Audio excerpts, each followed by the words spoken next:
Hello అండి. నమస్తే. Welcome to వంటల హరివిల్లు. ఈరోజు మన ఛానల్‌లో మిగిలిపోయిన బనానాస్‌ని, గోధుమ పిండిని యూజ్ చేసి మంచి హెల్తీ కేక్‌ని ఏ విధంగా తయారు చేసుకోవాలో చూద్దాం రండి. ఇందులో మనం చక్కెర కూడా వాడట్లేదు. బెల్లాన్ని యూజ్ చేసి తయారు చేసుకుంటున్నాం కాబట్టి హెల్తీ రెసిపీ అనే చెప్పుకోవచ్చు. ఇంట్లో బనానాస్ మిగిలిపోయినప్పుడు కూడా దీన్ని ఈజీగా చేసేయొచ్చండి. పిల్లలు కూడా చేసేయొచ్చు. అంత ఈజీ వేలో ఏ విధంగా చేసుకోవాలో చూద్దాం రండి. ముందుగా మనం ఏ మౌల్డ్‌లో అయితే కేక్ తయారు చేసుకుంటున్నామో దానికి ఆయిల్ అప్లై చేసి రెడీగా పెట్టుకోండి. ఒక మిక్సీ జార్ తీసుకొని అందులో బాగా పండినటువంటి అరటిపండ్లను మూడింటిని తీసుకొని ఈ విధంగా తుంచి వేసుకోండి. ఇప్పుడు ఇందులోకి ఒక కప్పు గోధుమ పిండి వేసుకోండి. అలాగే అరకప్పు వరకు పెరుగు తీసుకోండి.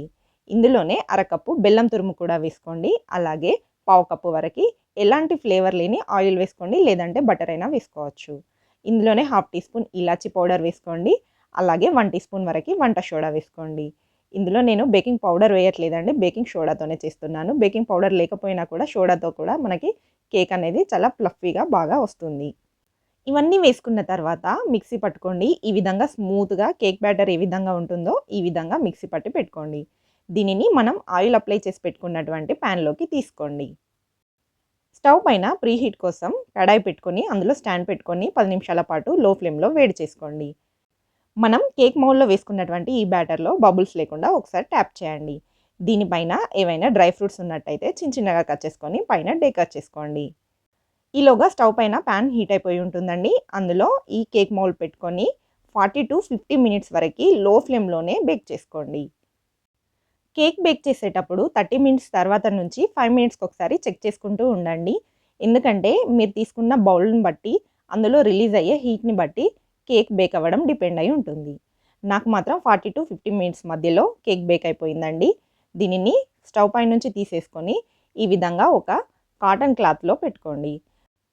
క్లాత్‌ని తడిపి అందులో కేక్‌ని ఈ విధంగా పెట్టుకొని క్లోజ్ చేసుకోండి. ఎందుకంటే చాలా హీట్‌గా ఉంటుంది కాబట్టి ఆ హీట్ మీద ఇది ఇంకాస్త కుక్ అయిపోతూ ఉంటుంది. అందుకని ఈ విధంగా తడిపిన క్లాత్‌లో కాసేపు పెట్టుకోండి. పూర్తిగా చల్లారిన తర్వాత ఒకసారి ఈ విధంగా టర్న్ చేసుకొని పైన ట్యాప్ చేసుకున్నారు అంటే కేక్ ఈజీగానే డీమౌల్డ్ అవుతుంది. దీనిని ఇప్పుడు మీకు నచ్చిన షేప్‌లో కట్ చేసుకొని కేక్‌ని ఎంజాయ్ చేసేయొచ్చు. చూస్తున్నారు కదా అండి, చాలా ఈజీ వేలో బనానా వీట్ ఫ్లోర్ జాగరీ కేక్‌ని ఏ విధంగా తయారు చేసుకోవచ్చో.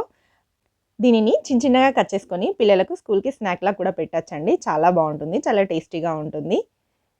మరి ఇంత సింపుల్‌గా చేసుకునే ఈ బనానా వీట్ ఫ్లోర్ కేక్‌ని మీరు కూడా ఖచ్చితంగా ట్రై చేయండి. ఎలా వచ్చిందో కామెంట్ చేయండి. వీడియో నచ్చితే లైక్ చేయండి, షేర్ చేయండి. ఇలాంటి సింపుల్ అండ్ ఈజీ రెసిపీస్ కోసం వంటల హరివిల్లు ఛానల్‌ని సబ్స్క్రైబ్ చేసుకోండి. Thanks for watching.